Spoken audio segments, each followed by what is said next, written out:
Warren Briggs was 41 years old when his wife of 12 years handed him divorce papers, opened the front door, and kicked him out with nothing but a duffel bag.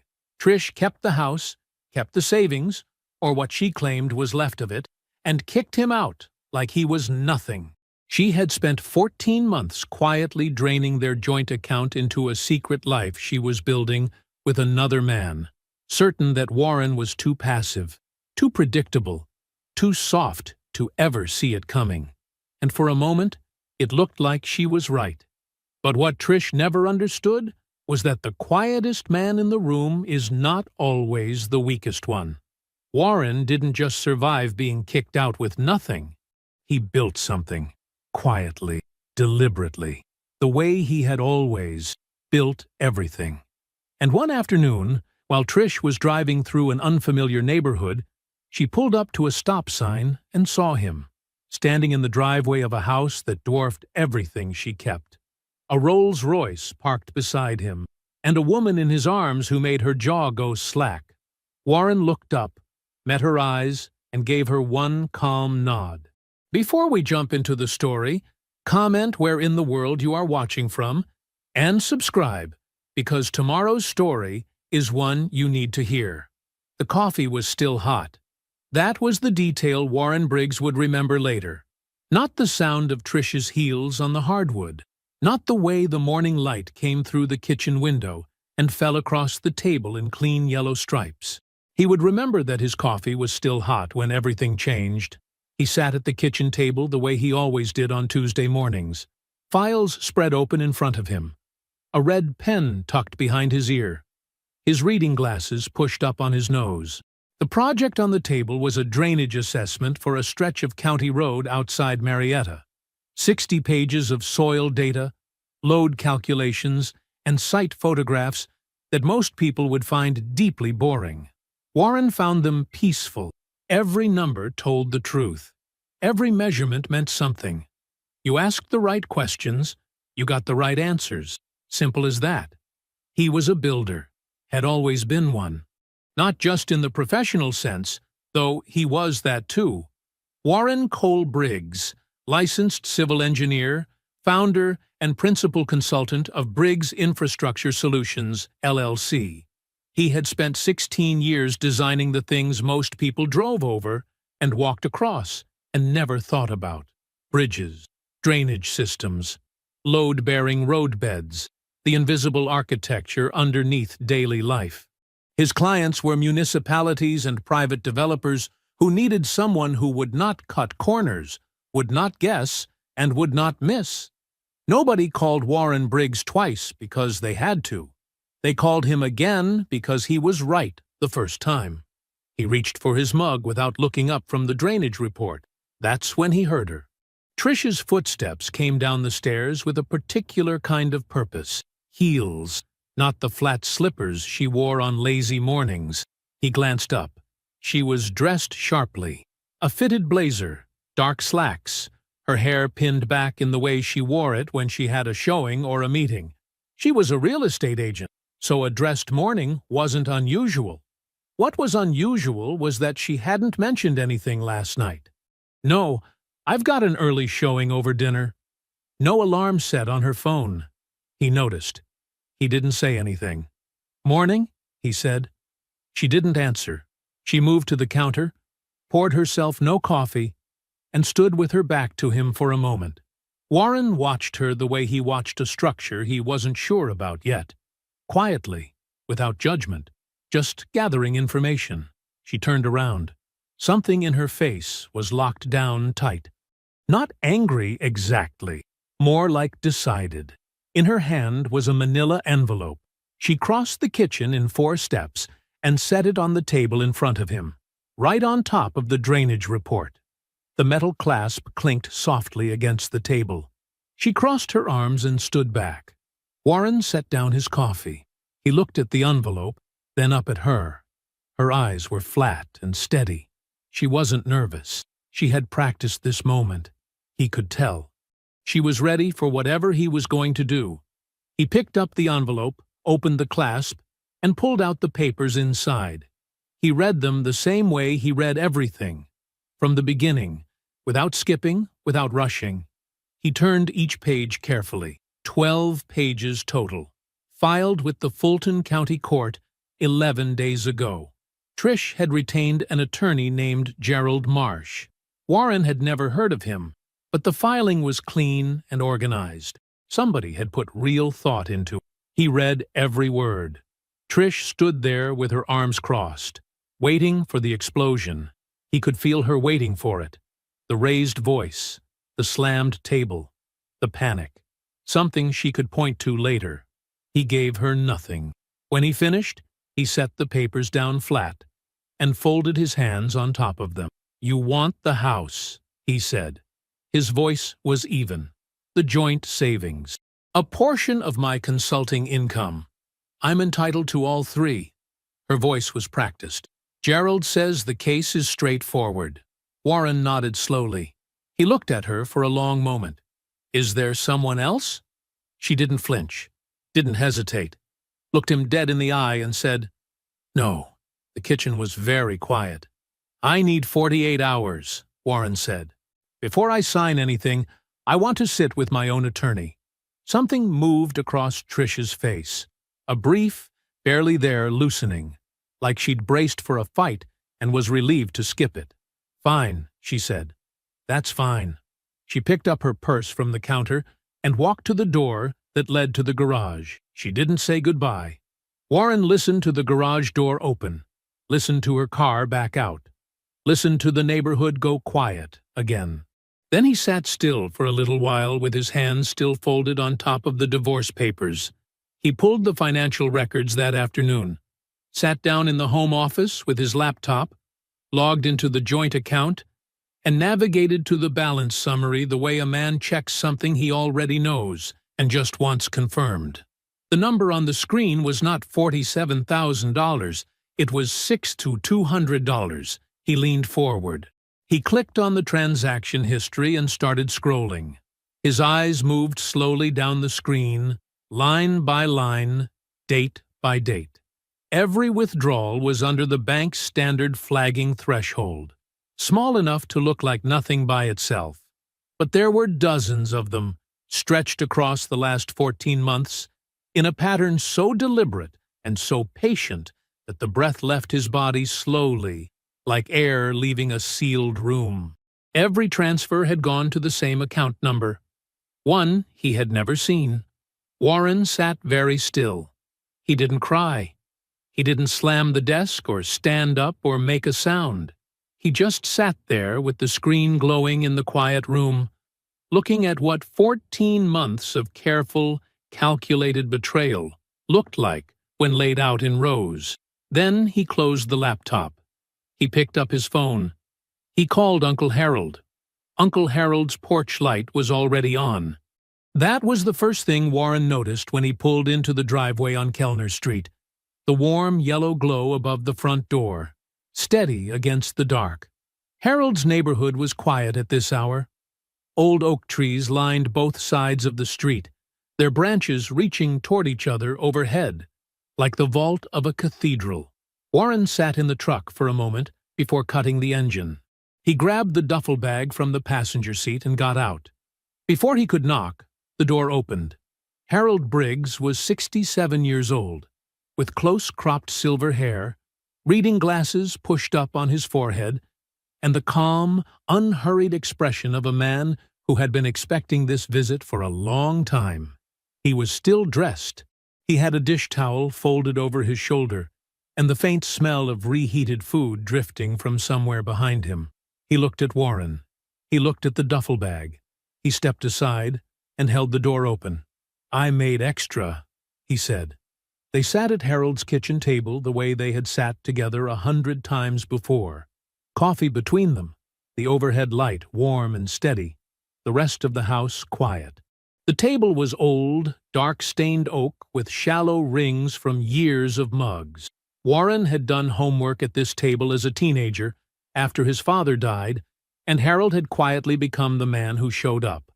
Warren opened his phone and pulled up the screenshots he'd taken of the account history. He laid the phone on the table and turned it toward Harold without saying anything. Harold put on his glasses. He didn't speak for almost 2 minutes. He just looked at the screen, scrolling slowly with one careful finger, his eyes moving the same way Warren's had, line by line, date by date. His expression didn't change much, just a slight tightening around the jaw. The kind of look a man gets when a number confirms something he'd hoped was wrong. He set the phone down. "How long?" Warren asked. 14 months, Harold said. "Give or take." He picked up his coffee. "These amounts? You see how they stay under 3,000 each time?" Warren nodded. "That's not careless spending." Harold's voice was measured and flat. "That's structured. Somebody knew the thresholds. They knew exactly how much to move at one time to keep the bank from generating an alert." He set his mug down. "That takes planning, Warren. That takes knowledge and patience, and a person who was thinking about this for a long time before they started." The kitchen was very still. "The account she transferred to," Warren said. "I don't recognize the number."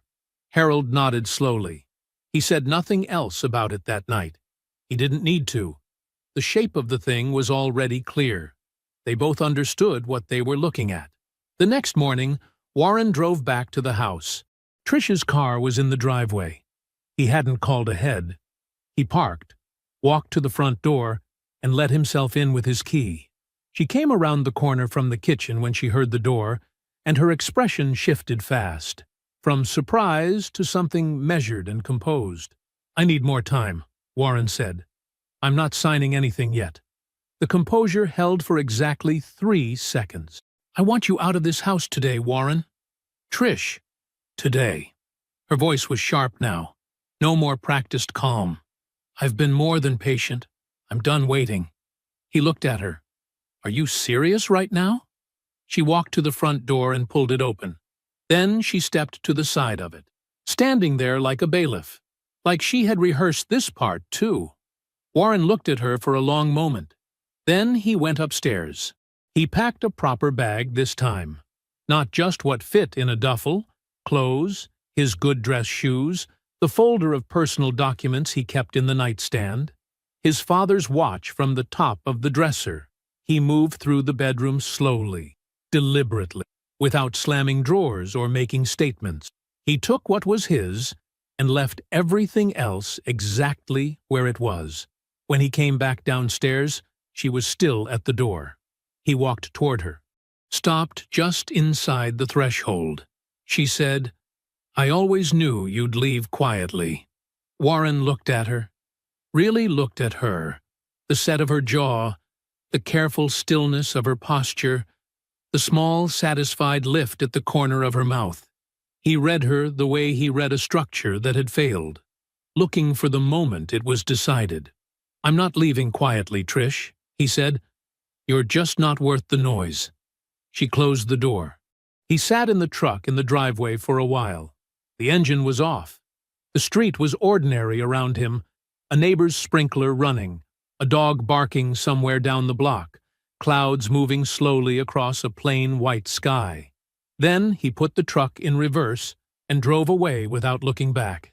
That night, Warren sat on the edge of the bed in Harold's spare bedroom. The room was simple and clean. A lamp on the nightstand. A window facing the oak trees. He sat with his hands laced together between his knees, looking at the floor, not thinking anything in particular, just feeling the weight of the day settle. Harold appeared in the doorway. He leaned against the frame with his arms folded, easy and unhurried, watching his nephew the way he always had, like a man who knew the difference between broken and bent. "You're not broken," Harold said quietly. "You're just at the foundation." He paused. "And you know better than anybody. Everything starts there." The office of Attorney Constance Dade was on the 14th floor of a glass building in Buckhead, and everything about it communicated the same thing: precision. No clutter, no soft edges. The desk was dark walnut, clean as a drafting table. The bookshelves behind it were organized by subject and color-coded with small tabs. On the wall to the left, a single framed document, her law degree from Emory, hung level and centered. There were no motivational quotes, No decorative plants, just clean lines and the kind of stillness that belonged to a person who did not waste space. Warren arrived 7 minutes early. He sat in the waiting area with a manila folder on his knee, printed bank records, the divorce filing, and a one-page summary he had written himself, organized chronologically. When the receptionist called his name and walked him back, Constance was already standing at the side of her desk, reviewing something on a legal pad. She looked up when he entered. She was a tall black woman in her mid-40s, with a sharp, direct gaze, and the unhurried posture of someone who had heard every version of every story. She wore a charcoal blazer and small gold earrings. No wasted presentation. She shook his hand once, firm, and gestured to the chair across from her. "Mr. Briggs," she said, "tell me what you have." Warren sat down, opened the folder, and began. He didn't editorialize. He didn't explain how he felt or describe the Tuesday morning or tell her about the way Trish had stood at that door. He just walked Constance through the facts in the order they occurred. The filing, the cited balance of $47,000, the actual balance of $6,200, the 14 months of structured withdrawals, the unknown receiving account. He laid the printed records on the desk as he spoke, each page placed flat and in sequence. Constance did not look at him the way most people had looked at him this week, with that particular mixture of sympathy and alarm, like they were watching a man try not to fall. She looked at the documents. She made notes. When he finished, she picked up the bank records and read them for herself, silently, with the same careful attention Harold had given them at the kitchen table. Then she set the papers down and looked at him directly. "You brought the filing and the records the same week she served you," she said. "Yes. You haven't signed anything." "No." She made one more note. The pen moved without hurry. "Most people come in here and I spend the first hour talking them down," she said. "You're not most people." Warren said nothing. "Good," Constance said. She turned to a fresh page. "Here's what we're going to do." She filed for full financial discovery within the week. The subpoena on Trish's personal banking records went out shortly after. Constance was precise and quick, and Warren understood within the first 2 meetings that she was exactly the instrument this situation required. Not a counselor, not a handholder, but a woman who built cases the way Warren built load plans, from the foundation up, with nothing left unsupported. While they waited for the subpoenaed records to come back, Warren moved into a furnished apartment in Midtown. 10th floor, a one-bedroom with a desk by the window and a direct line of sight to the city skyline. He didn't decorate it. He didn't need to. It wasn't a home yet. It was a position, a place to work from while the larger structure took shape. He went back to work. His private consulting firm, Briggs Infrastructure Group, was still operational. Uncle Harold had recommended he incorporate it independently 3 years into the marriage, quietly, carefully, as a professional safeguard. Warren had done it without drama and without telling Trish much about it, not out of secrecy, but because she had stopped asking about his work by then, and he had stopped volunteering information into the silence. The firm had 2 active municipal contracts. Both required his attention. He gave them both everything he had. He worked long hours and slept without difficulty. He didn't drink more than usual. He didn't call Trish. He went to Harold's for dinner on Sundays and came home to his apartment and sat at the desk by the window and built things on paper until the city outside went quiet. 2 weeks after the subpoena was filed, Constance called. "Come in tomorrow morning," she said. 9 o'clock. He was there at 8:52. Constance was already at her desk when he arrived. The legal pad was open. There were 2 sets of documents on the desk, the originals from Warren's file and a new set of printed records he hadn't seen before. She let him sit down and get settled before she spoke. "The account receiving your joint funds," she said, "is a joint account." Warren looked at her. "Joint between your wife and a man named Brendan Fields." The room was very still. Constance continued without pausing. the way a person delivers information that does not benefit from softening. Brendan Fields was a real estate attorney. He had drafted Trish's divorce filing. 18 months ago, 14 months before Warren had ever seen a single page of those papers, Brendan Fields and Trish had co-purchased a townhouse together. The down payment had been drawn from the account receiving the drained funds. While Warren was depositing paychecks into their joint account, Trish had been transferring his money, carefully and deliberately, into a life she was building with another man. The affair had not started when the marriage ended. The marriage had been ended so the affair could be formalized. Warren sat across from Constance and absorbed every word without expression. He looked at the records she slid across the desk. He read the name, Brendan Fields, and the account number, and the property address, and the date of purchase. He read it all the way a man reads a structural report that has just told him where the collapse originated. Then he looked up. "How clean can we make this?" he asked. Constance opened a fresh legal pad. Warren walked out of Constance's building into the mid-morning heat of Buckhead. The sun was already high and sharp, the kind of Atlanta morning that didn't ease into the day. It arrived all at once. He stood on the sidewalk outside the glass doors, pulled out his phone, and called Dominique.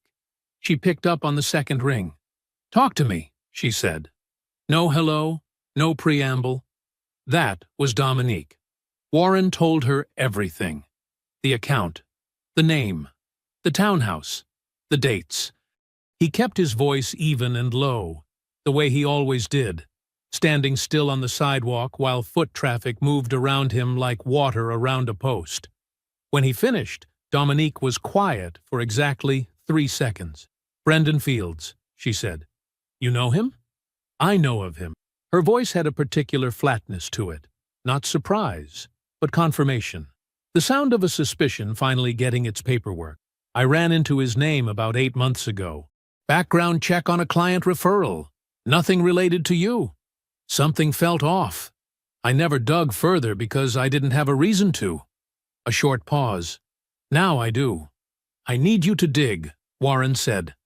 "I've been waiting for you to ask me something," she said. "I was starting to think I'd have to bring it to you uninvited. How long have you been watching this?" "Long enough to know Trish didn't come up with this by herself." Her tone didn't shift. It stayed flat, professional, with that undercurrent of loyalty she never performed but always demonstrated. "Give me 2 weeks." Warren said he would. He thanked her.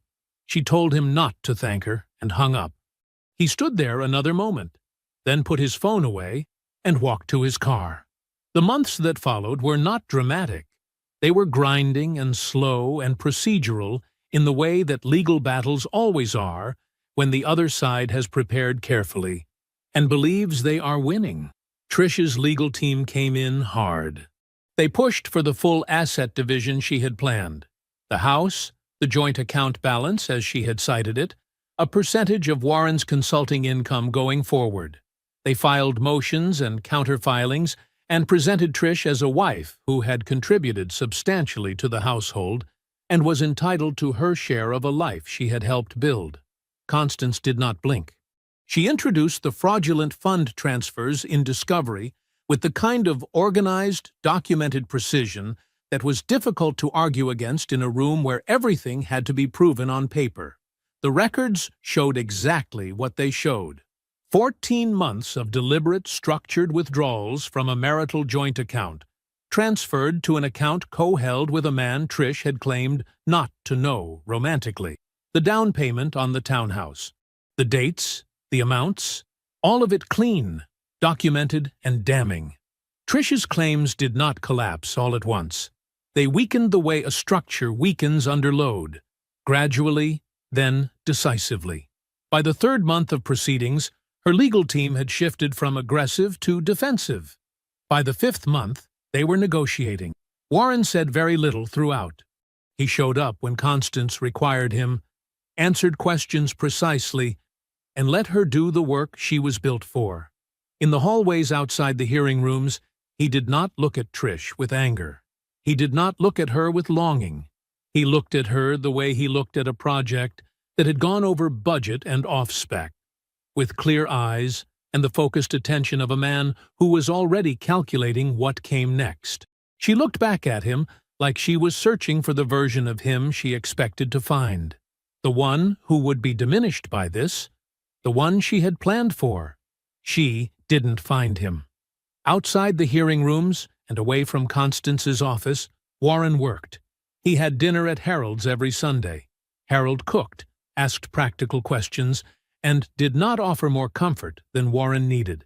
They talked about the business, about contracts, about the city's infrastructure budget cycle, and where the opportunities were lining up.